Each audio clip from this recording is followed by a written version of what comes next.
Fala, escolhidos! Um verdadeiro show, um massacre, um jogo para enterrar de vez 2023. A torcida do Botafogo viveu uma noite de sonho na última quarta-feira, quando o time goleou a Aurora por 6-0.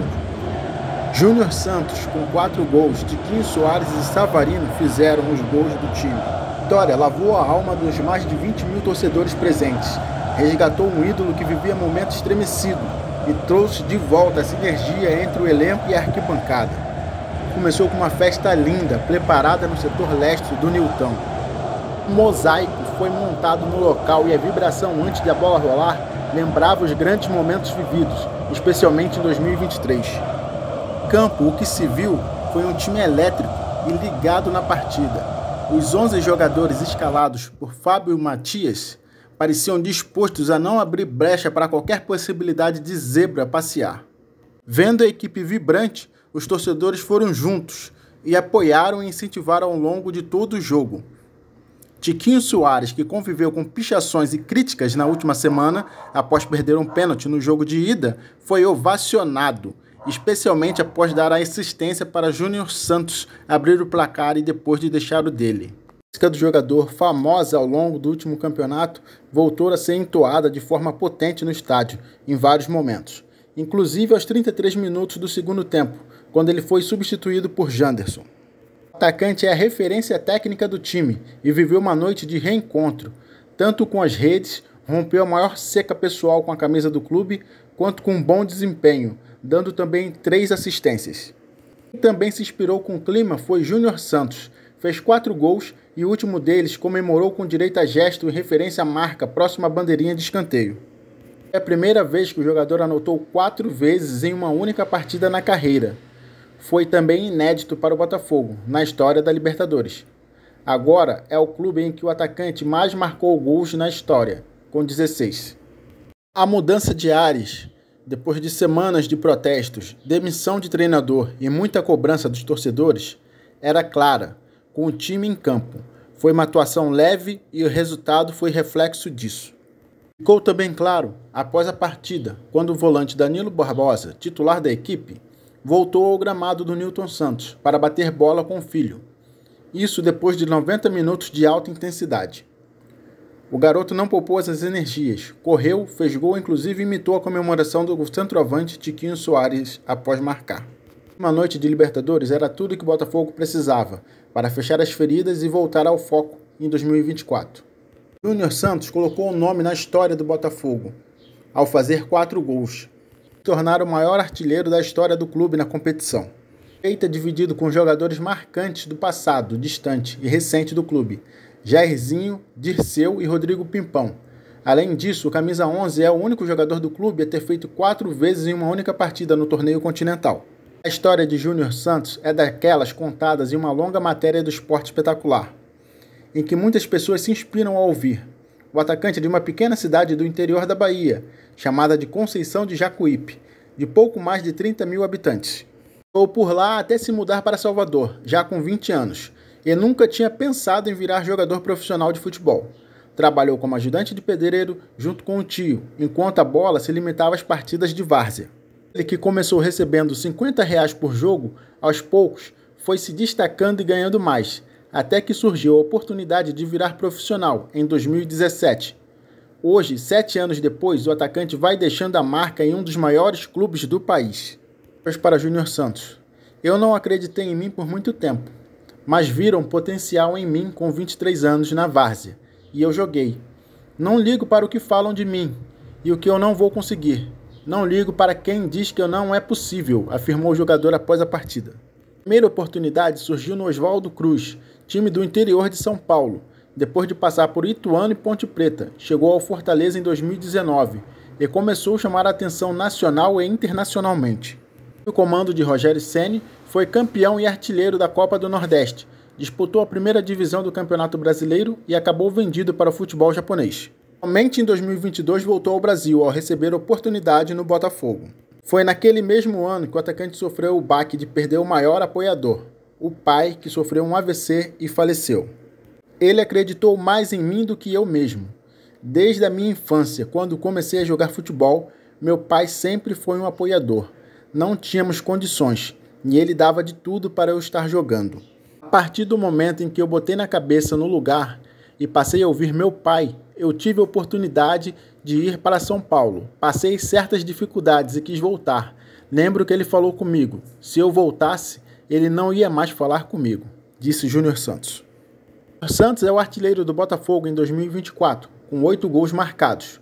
Mas a boa fase não se limita a esta temporada. Foi ele um dos poucos jogadores que segurou a barra e manteve o bom momento enquanto o time sofria na reta final de 2023. Mesmo sob muita pressão da torcida, não mudou as características e não perdeu a leveza e a agressividade. Em nenhum momento se escondeu. Mano, eu vou errar e tentar fazer novamente. Aos 23 anos eu fui para São Paulo e ouvi alguém dizer que estava tarde para eu jogar futebol. Mas eu acreditei e consegui. Durante a trajetória vimos muitas pedras pelo caminho, mas temos de ter fé em Deus para vencer as dificuldades, afirmou Júnior Santos. O garoto que até os 23 anos não acreditava que poderia ser profissional é hoje um homem que brilha e entra para a história de um gigante. Os duelos contra o Aurora foram apenas o primeiro passo. Olhos e mentes voltados para o Bragantino pela terceira fase da Libertadores, a próxima pedra no caminho de Júnior Santos. Emoção. Nas arquibancadas, pessoas que não se conhecem se abraçam e celulares ao alto para registrar o momento. No campo, Tiquinho, artilheiro do Botafogo. Vai a bandeirinha de escanteio e é recebido por todos os jogadores. Recebe tapas, é celebrado e os atletas começam a gritar. O camisa 9 se ajoelha, abaixa a cabeça, beija o gramado do estádio Newton Santos e agradece a Deus. Tá chegando a hora, o dia já vem, raiando meu bem, Tiquinho Soares é. Grita a torcida do Alvinegro. Foram 6 jogos sem gol de Tiquinho Soares, o maior jejum dele pelo clube. A última bola na rede havia sido contra a Portuguesa do Rio, no Carioca, em 30 de janeiro. A seca chegou ao fim na goleada de 6-0. Me arrisco a dizer que ele poderia ter feito no mínimo 4 gols ou mais. Tamanho foi o cinema, tamanho foi o show, o repertório que o Tiquinho demonstrou ontem. Uma verdadeira aula de futebol. Mas, nesse intervalo, o camisa 9 perdeu o pênalti no jogo de ida contra a equipe boliviana e viu seu nome pichado em muros no Newton Santos, com pedidos de saída.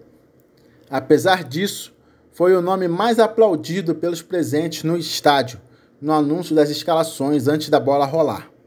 Em campo, relembrou o Tiquinho de boa parte do Brasileirão de 23. Praticamente se divertiu jogando, se movimentou, deu bons passes, foi garçom e, claro, marcou.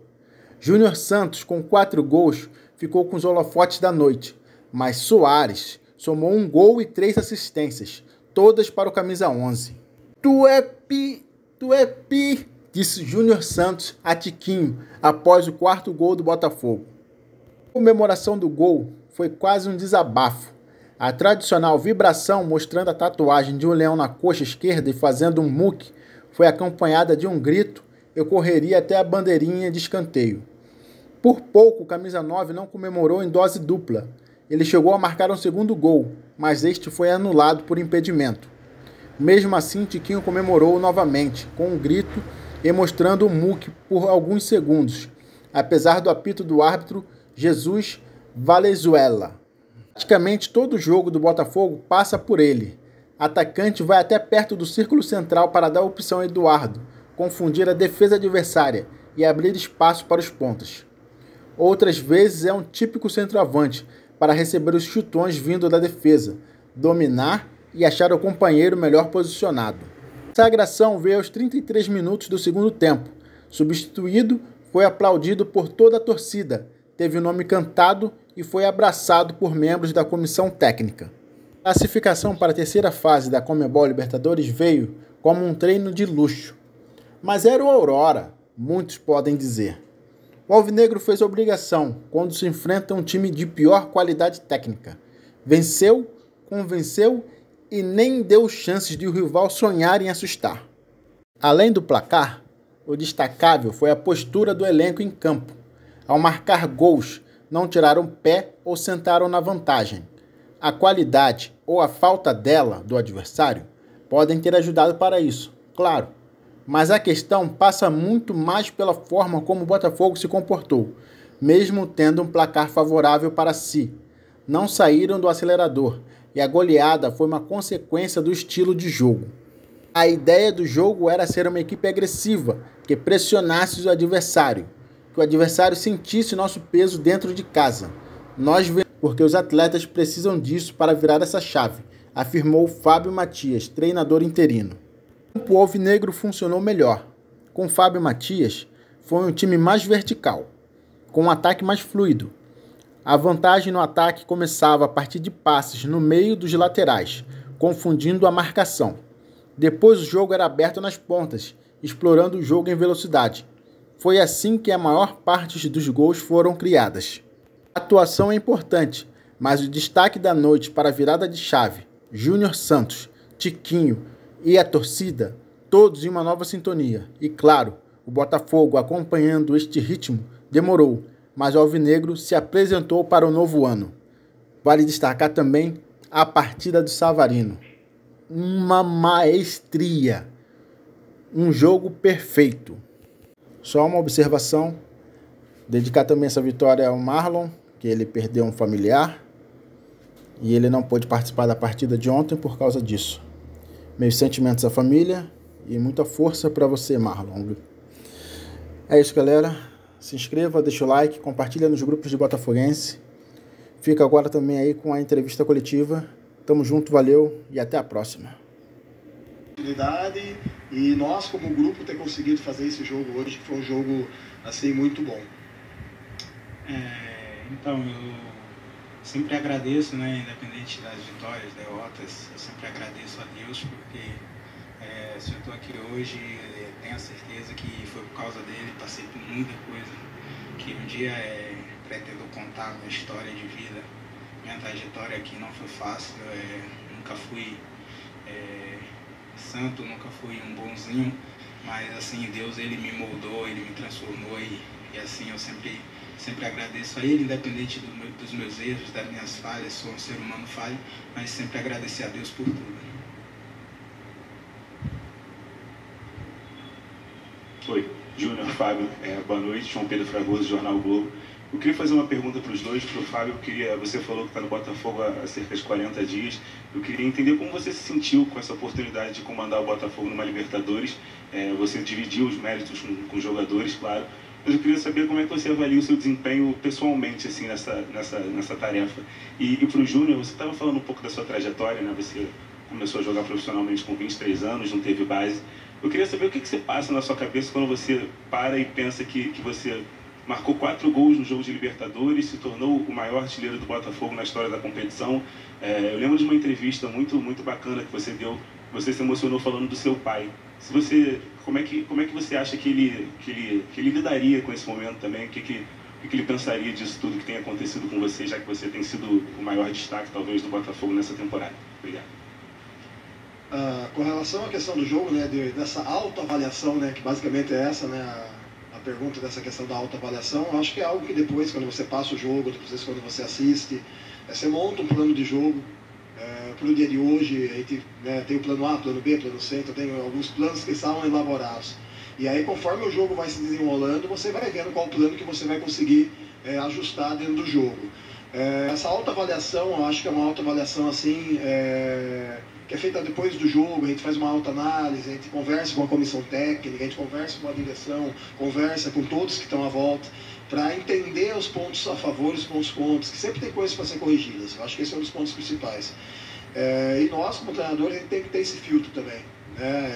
Antigamente, quando eu era mais jovem, eu tinha aquele hábito de acabar o jogo, querer assistir o jogo para ver, e às vezes eu ia com a imagem muito suja do jogo. É uma coisa já que eu não faço mais. Eu não gosto de assistir o jogo logo após. Como auxiliar técnico, que é a função que eu exerço hoje no clube, sim. Como você está de fora, muitas vezes, é muito mais fácil de você enxergar e observar as coisas. Mas quando você está hoje à frente do comando, é sempre bom você estar com a mente limpa, a cabeça aberta, para depois tentar enxergar o que foi feito de bom, o que poderia ter sido melhorado. Eu acho que esse é o objetivo, mas o principal é ter pessoas à volta que consigam dar um feedback para você, não só falar aquilo que você quer escutar. Eu acho que esse é um dos pontos principais, né? Escutar elogio é bom, mas eu acho que tem que escutar também algumas coisas também que poderiam ter sido feitas da melhor forma possível. Sobre o meu pai, né? Eu me emociono muito ao falar do meu pai, porque meu pai, ele acreditou mais em mim do que eu mesmo, né? Meu pai, ele, desde a minha infância, né, quando eu comecei a jogar futebol, ele sempre foi um apoiador. Não tínhamos condições, ele dava de tudo ali para eu estar jogando, e aos 16 anos mais ou menos eu não queria mais saber de futebol, achava que não ia dar em nada. E meu pai sempre acreditava em mim, e eu fui uma criança muito rebelde, eu fui um menino muito rebelde, não vi meu pai e quebrei muita cara na vida. E a partir do momento que eu botei minha cabeça no lugar, comecei a ouvir meu pai, eu tive a oportunidade de ir para São Paulo, passei uma certa dificuldade e quis voltar. E eu lembro que meu pai disse que se eu voltasse que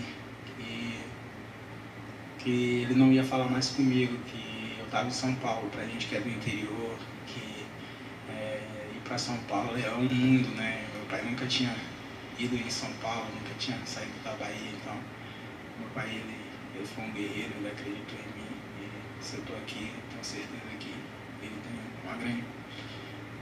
uma grande contribuição para estar aqui hoje.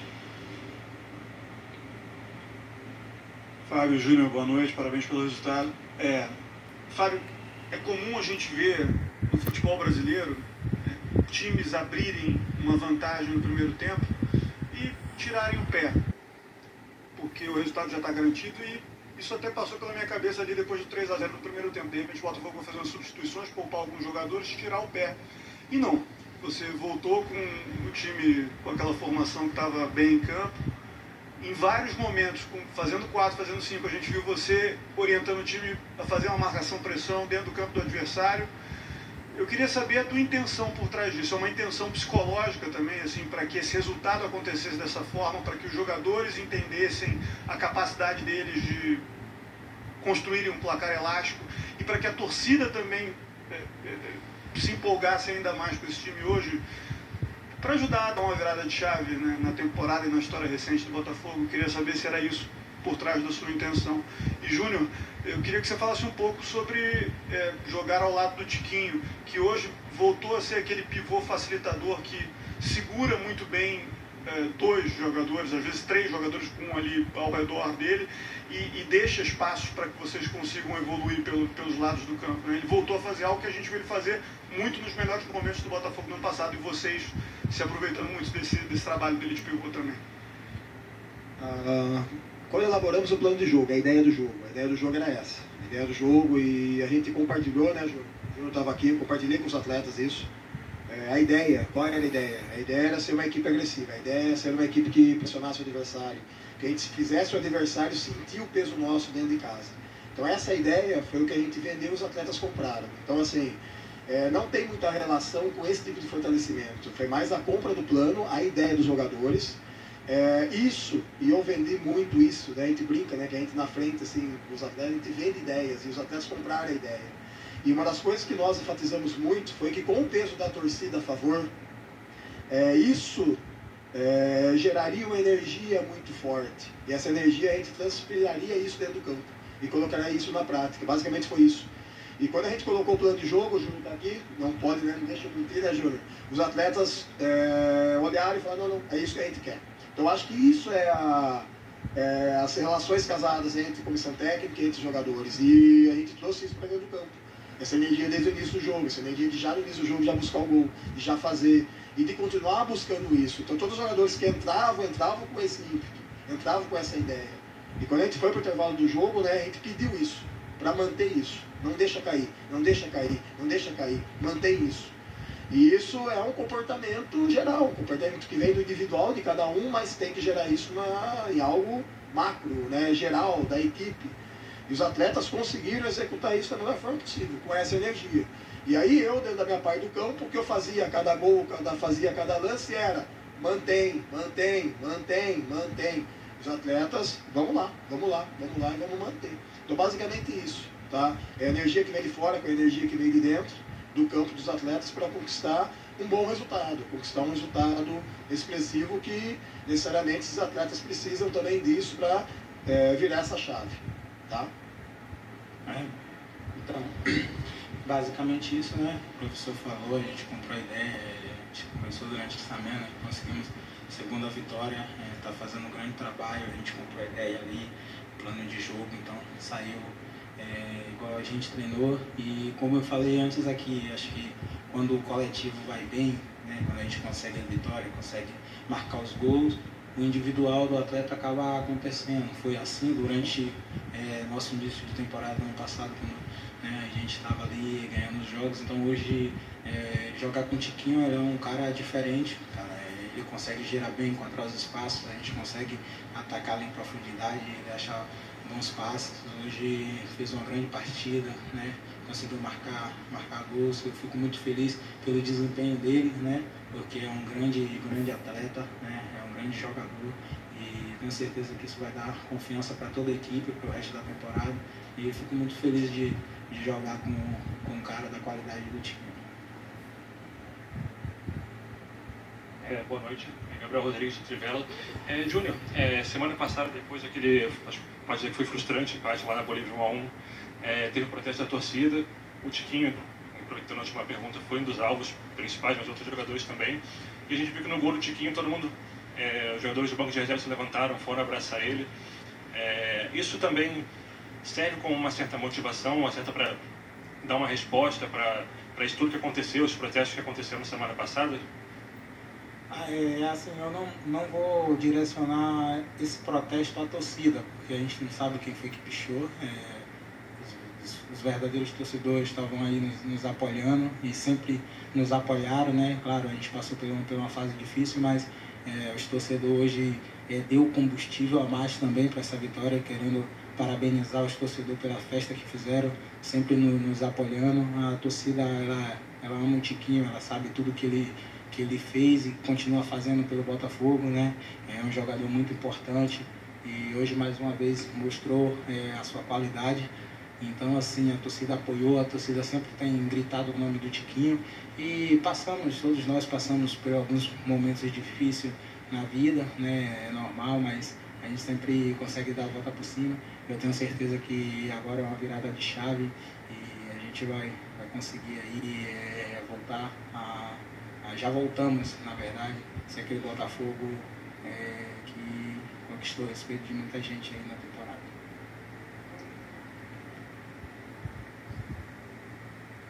Só tem uma semana que você assumiu como treinador, mas você mesmo falou que já está há 40 dias aqui, e parte psicológica é algo muito citado aqui, é citado em muitas entrevistas. Só tem uma semana que você é treinador, mas sobre isso de virar a chave, qual é a diferença que você já viu dos jogadores desde que você assumiu como treinador, e o que você acha que falta ou está perto para virar a chave de vez em relação a tudo que aconteceu no passado?